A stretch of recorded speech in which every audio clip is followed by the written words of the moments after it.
Hello and welcome to the Federal. Today we have with us a professional cricketer, Sharadha. Welcome. Hi. And we're going to talk about the Indian cricket team and how they're performing in the World Cup and what all can we expect from this year in cricket. Sharadha, today is India versus Afghanistan. What do you think would be the game plan of skipper Virat Kohli? Yeah, naturally, as I expected, India have won the toss and they have elected to bat first. It's a good batting wicket. But since it has been under covers for the past 1 week or so, the ball would be stopping a little bit and it might come on quickly as well. It's a bit two-paced. But India have a very strong batting unit, so they will look to bat first and they have done it. And probably they'll just try to bat out the 50 overs as aggressively as possible and notch up a big score on board, something like 330 or 350. Since they're actually battling with Afghanistan today, and their performance has been giving good competition to the other teams, but they've not been able to win any match so far. So, how do you assess their performance? See, Afghanistan has been a competitive unit prior to this World Cup, but in the World Cup they have been a bit off, you can say, because there has been some unwanted controversies regarding the team. There has been a change of captaincy just before the World Cup, which is not good for any team before such a big tournament.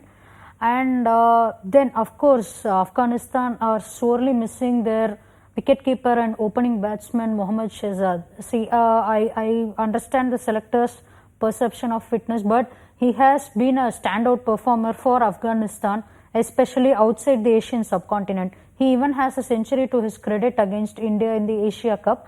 So I think he's being sorely missed. And the current wicketkeeper, he's batting at number 8 or 9 and he's not able to create an impact like what Afghanistan would expect of a wicketkeeper. If a wicketkeeper is there in the team, his role is to bat through and give some runs for his team. So that has clearly not been the case with Afghanistan. So I think these aspects have created a huge impact on the Afghanistan team.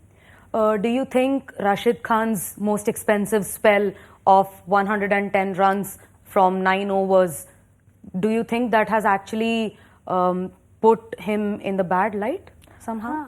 No, see, any sports person or even anyone has an off day, okay? So Rashid Khan has been one amongst the best, as we all know. Right. Even in the IPL, he has a lot of fan following because of his ability to pick up wickets. He is a wicket taker. So every bowler has an off day. So it was Rashid's off day in the last match. So unfortunately, it created a bad record. He has been the most expensive bowler in the World Cup history till now. That's quite unfortunate. But as a champion bowler as he is, he would probably think to overcome it in the other match so that it would have minimal impact or zero impact in the forthcoming matches. He would look to carry on his momentum and try to pick up wickets. Today, Afghanistan has opened with a spinner. What do you think is on their mind? See, they have been operating Mujib with the new ball for a while now.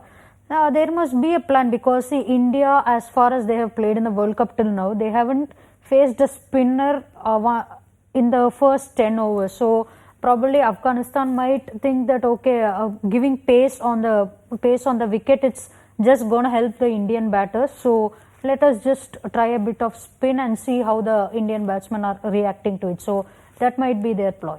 Since you've been playing on number 4 and Rishabh Pant is coming at number 4 today, what do you think could be the strategy or could be the tactics he could use? See, I think Vijay Shankar is the preferred batsman at this stage because India has been winning matches on the trot and they wouldn't want to change their core team setup. Since there has been injury to Shikhar Dhawan, a replacement of a left-hander was ideal.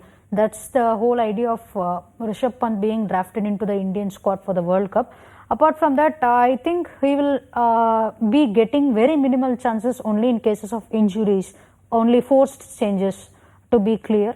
Other than that, I think Vijay Shankar is a preferred bat at number 4 with his all-rounder abilities because we already have a champion wicketkeeper in Mahendra Singh Dhoni. So Only Rishabh Pant will be getting a very limited chance in the tournament. If at all he gets any chance because of a forced change or something, he would look to play aggressively as he always does, because that's his style.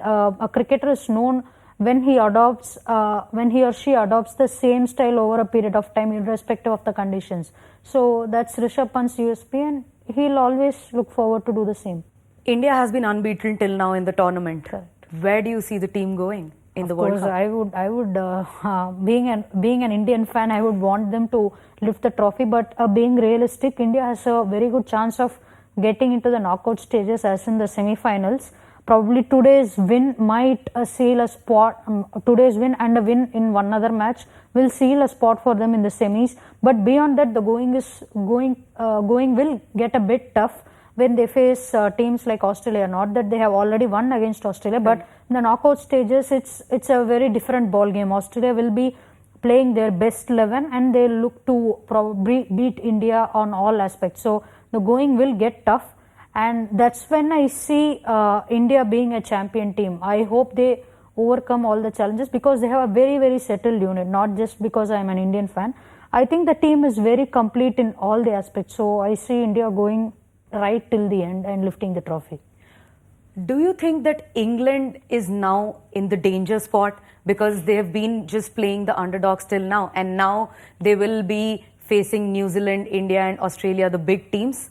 Correct. See, England has been winning matches, but they have lost 2 as well, and yesterday's match was a very crucial one for England with respect to chances of qualifying for the semis.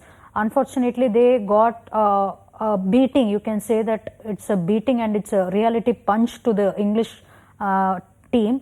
And as you said, they are against top 3 potential semi-finals, you can say, Australia, India and New Zealand, which is going to be very tough for them to beat. Now England stands in an unfortunate position, as in they need to win at least 2 of their 3 matches. So even if they play to the best of their abilities, I think the going is, I think the next 3 matches will be very difficult for England. So you being a women's cricketer, how do you feel about the fact that women's cricket has been added to the Commonwealth Games? Yeah, it feels very excited. I'm very excited about it. It's the first time such an event is happening. You have been having women's cricket for the continuously since 2017 World Cup. There is the T20 World Cup happening next year at Australia, and after that, this inclusion at the Birmingham Games is a very good prospect for the women's game, because it gives more viewership with a few limited countries. And then the Indian team, if they can put up a very good performance, then probably even they might get a better viewership, as one can say. So I think it's a very good prospect for the women's game in general. Thank you so much for joining us, Sharadha. Thank you, and you're watching The Federal.